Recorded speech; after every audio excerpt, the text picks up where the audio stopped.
Je veux qu'on se réveille. Nous ne pouvons pas continuer dans cet élan et espérer prospérer. Vous avez combien de chaînes de télévision où c'est la danse, c'est la distraction, c'est la comédie, c'est tout. Je n'ai rien contre les artistes, hein. Mais on ne peut pas continuer comme ça. Et on va faire arrêter beaucoup de choses. Ne vous étonnez pas que demain vous vous réveillez, vous trouvez sur votre chaîne de télé, il y a des chaînes qui ne passent plus. On ne peut pas faire de la poterie depuis des millénaires de cela. Et aujourd'hui, tout ce qui est dans vos toilettes, la porcelaine et autres, même vos assiettes, on part importer. Ah bah. Vous êtes capable de faire des choses. Et d'ailleurs, que ce soit ministre ou directeur, président d'institution, il y a plus de...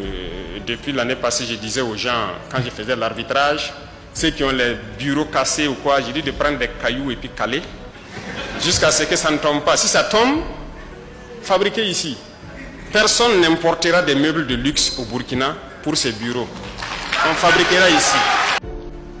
Comment nos ancêtres faisaient-ils pour reconnaître un sol ferralitique d'un autre sol? Comment faisaient-ils pour exploiter ce sol, extraire le fer, fabriquer leurs outils? Répondez-moi. Ils étaient donc plus intelligents que nous. Qu'est-ce qui nous rend donc de plus en plus bêtes? L'heure n'est plus à la plaisanterie. La révolution et la souveraineté du Burkina Faso, comme de toute l'AES, entrent désormais dans une phase totale et irréversible. Ibrahim Traoré vient de frapper un coup de tonnerre retentissant, un appel puissant destiné à réveiller les consciences africaines encore endormies. Avec un courage politique rare, il a osé s'attaquer aux racines profondes du système qui maintenait l'Afrique sous tutelle depuis des décennies. Après avoir chassé la France d'Emmanuel Macron et rompu avec les accords post-coloniaux, le jeune capitaine vient d'ouvrir un nouveau front décisif, celui de la souveraineté économique, véritable clé de la liberté et de l'épanouissement du peuple africain. L'Afrique se lève, et le Burkina Faso en est le flambeau. La révolution n'est plus un rêve, elle devient une réalité en marche. Nous disons que nous sommes des révolutionnaires. Et un révolutionnaire, ça dit la vérité. Ça peut faire mal, mais il faut le dire. Alors, je veux qu'on se réveille. Nous ne pouvons pas continuer dans cet élan et espérer prospérer. C'est impossible. Chaque période, chaque mois ou souvent le trimestre, j'aime dire au ministre du Commerce de m'envoyer le point de situation de nos importations. Je regarde les volumes et les montants que nous envoyons à l'extérieur pour exporter des produits. Souvent, j'ai mal. Souvent, asseyez-vous et faites un simple calcul. Vous voulez une souveraineté économique? Faites un simple calcul, l'habillement.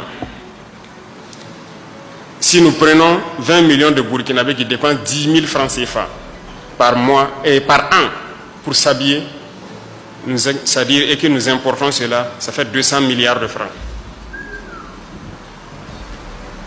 Mais la moyenne d'entre vous dépense 10 000 francs par an pour s'habiller, rien qu'en payant des chaussures ou quelque chose qui est importé.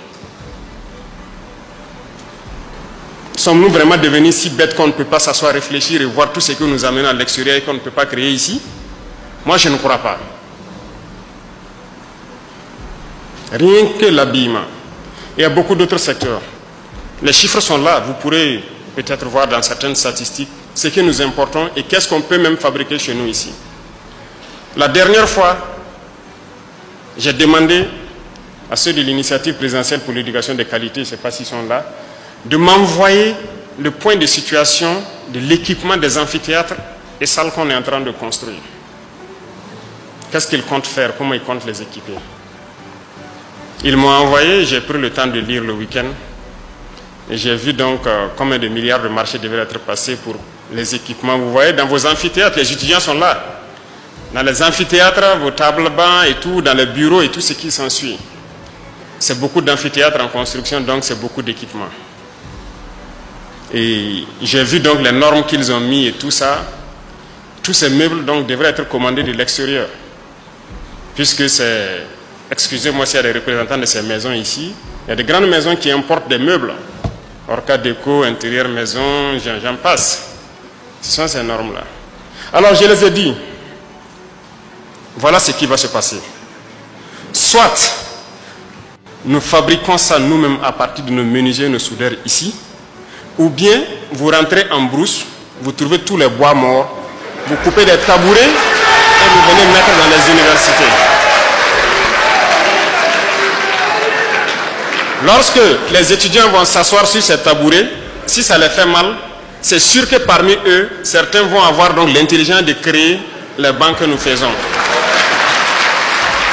Ou bien, on trouve dès maintenant des menuisiers et des soudeurs de chez nous qui vont fabriquer ce type de bancs pliables que nous souhaitons. Mais je pense que c'est en cours, hein? N'est-ce pas, les DIRCAP? Il y en a. Ça veut dire qu'il y a la ressource.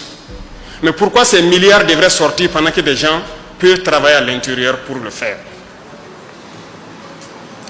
Vous êtes capable de faire des choses. Et d'ailleurs, que ce soit ministre ou directeur, président d'institution, il y a plus de... Depuis l'année passée, je disais aux gens, quand je faisais l'arbitrage, ceux qui ont les bureaux cassés ou quoi, j'ai dit de prendre des cailloux et puis caler, jusqu'à ce que ça ne tombe pas. Si ça tombe, fabriquez ici. Personne n'importera des meubles de luxe au Burkina pour ces bureaux. On fabriquera ici. Donc ceux qui ont un projet en 2026 de mettre dans leur budget d'importer des meubles, avoir des bureaux très beaux et je ne sais comment, oubliez cela, ça ne passera pas. Nous allons faire ici jusqu'à ce que ce soit beau comme on veut. Parce que personne ne sera dans le luxe tant qu'on ne sera pas à un certain niveau. Si vous voulez votre luxe, vous devez vous débrouiller vous-même et votre salaire pour le créer. Le reste, on va se concentrer pour le travail. Et il faut que tout le monde se réveille. On s'amuse beaucoup. S'amuser, c'est bien, mais il faut travailler d'abord. Mais c'est une politique d'endormir le continent. Je prends un événement qui est passé. Je n'ai rien contre les organisateurs, hein, rien de particulier. Miss Université 2025. Je pense qu'elle a eu beaucoup de prix. Peut-être qu'elle est dans la salle ici, je ne sais pas. Mais elle a au moins eu 3 millions, un chèque de 3 millions, plus des frais tout payés, un voyage tout payé, tout frais payé en France, par Campus France. Ça vous dit quelque chose? Est-ce que Campus France finance votre événement ici? Ok. Quelles sont ces entreprises qui vous accompagnent et tout? Je vais le point après. Mais c'est pour dire, comme l'Islamer l'a encore dit, comme j'ai dit, il m'a espionné dans mon esprit, les entreprises vont désormais contribuer à la recherche. On n'a pas le choix. À l'innovation. Et quand on dit l'innovation, l'invention, ce n'est pas forcément ceux qui sont allés à l'école. Il y en a qui ne sont pas allés à l'école, qui sont très bien, qui arrivent à inventer des choses. C'est pourquoi ces centres sont mis en place pour les recenser, les donner un peu de science, de connaissances scientifiques aussi, et les permettre de s'installer et fabriquer ce que nous voulons. Nous ne pouvons pas continuer dans cet élan. Et ceux-là qui importent les meubles, comme je l'ai dit tout de suite, je vous invite à trouver de bons menuisiers ici, faire de bons groupes, commencer à financer pour fabriquer les qualités que vous voulez. Vous ne pourrez pas importer et compter sur les marchés de l'État et des institutions. Si je prends quelqu'un qui part passer un marché, c'est à ses risques et périls.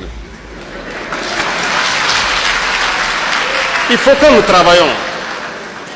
Il faut que nous travaillions. Je vous en prie. Il y a plus de 100 ans de cela, les autres ont créé des moteurs. Qu'est-ce qu'on a fait au Burkina? Il y a plus de 100 ans de cela, ils ont appris à détecter le pétrole, à l'exploiter, à le raffiner pour créer l'essence, le gasoil et tout ce qu'il y a. Qu'est-ce que nous faisons au Burkina? Il y a plus de 100 ans de cela, ils ont créé leur poudre à canon, les explosifs, ils fabriquent les munitions, les armes. Qu'est-ce que nous faisons? Il y a plus de 80 ans de cela, ils maîtrisent l'atome. Ils ont fabriqué la bombe nucléaire. Aujourd'hui, l'énergie nucléaire. Qu'est-ce que nous faisons? Sont-ils plus intelligents que nous? Vous croyez? Si vous ne croyez pas en vous, il faut vraiment se remettre en cause, essayer de se laver soi-même le cerveau encore pour croire en vous. Parce que nous pouvons aussi. Ce que j'attends, nous sommes en guerre d'ailleurs. C'est vrai que le thème, vous êtes plus sur la santé, l'industrie et autres, c'est très bien. Pour la question de défense, nous allons le faire en privé parce qu'au niveau de la présidence, nous avons quand même une boîte qui s'occupe de cette question. Je veux que des gens puissent venir me dire qu'ils peuvent produire un moteur. On va les accompagner. Je veux que des gens puissent venir me dire qu'ils peuvent fabriquer la poudre pour nos munitions. On va les accompagner.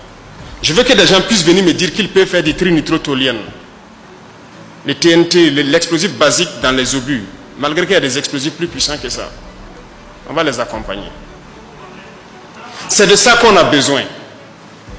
On ne peut pas continuer, 100 ans après, on ne peut pas fabriquer un seul avion. Même le moyeu d'un vélo, peut-être qu'on ne peut pas le faire. Vous croyez que c'est sérieux? Nous sommes des consommateurs et on nous a formatés pour ça. Et après, vous allez entendre les gens débattre. Non, on ne peut pas tout faire, on ne peut pas ci, on ne peut pas ça. Et on les a formés pour parler. Et ils ne croient plus en l'Afrique. Non, il faut arrêter de parler.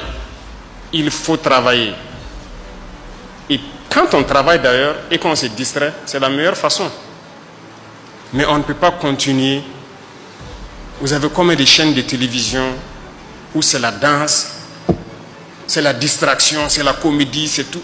Je n'ai rien contre les artistes, hein. Mais on ne peut pas continuer comme ça. Ce n'est pas possible. Et on va faire arrêter beaucoup de choses.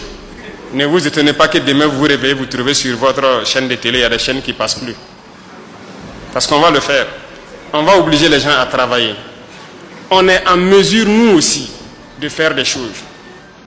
On ne peut pas faire de la poterie depuis des millénaires de cela. Et aujourd'hui, tout ce qui est dans vos toilettes, la porcelaine et autres, même vos assiettes, on part importer. Ah bah.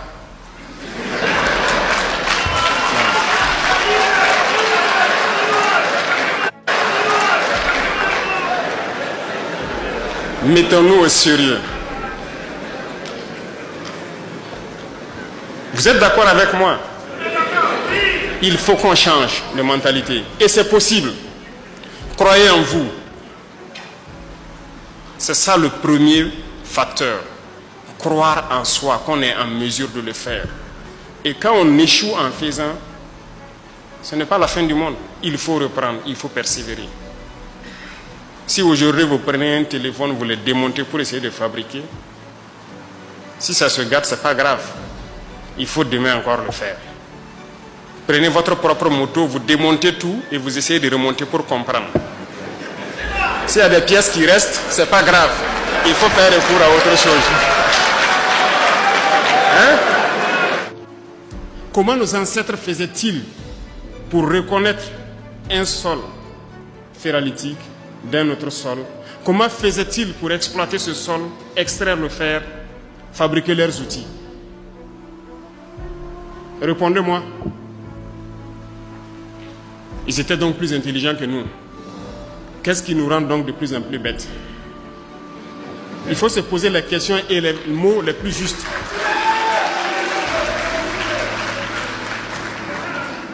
Puisqu'ils le faisaient, comment les ancêtres faisaient pour extraire l'or, connaître les sols où il y a l'or, extraire, et étaient bien riches? L'homme le plus riche était en Afrique de l'Ouest ici, je pense bien du Mali.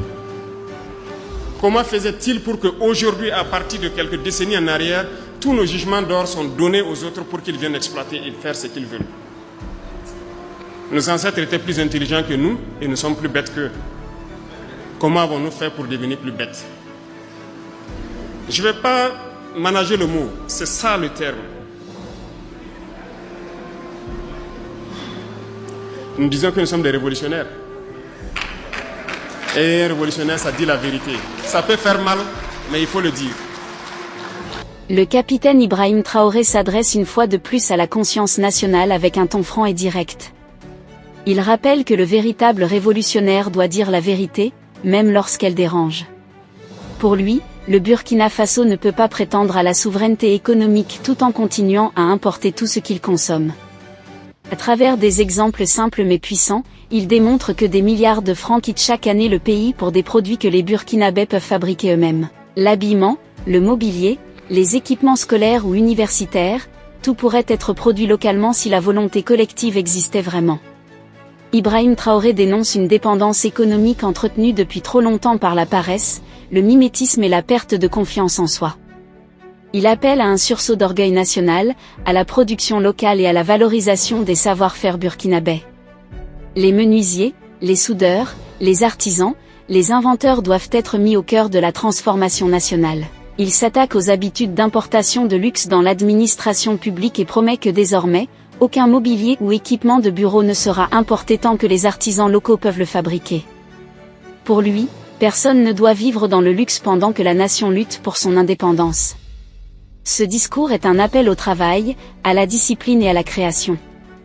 Le capitaine dénonce une politique d'endormissement du continent africain par la distraction et la dépendance. Il critique la surmédiatisation des événements futiles pendant que l'innovation et la recherche manquent de soutien.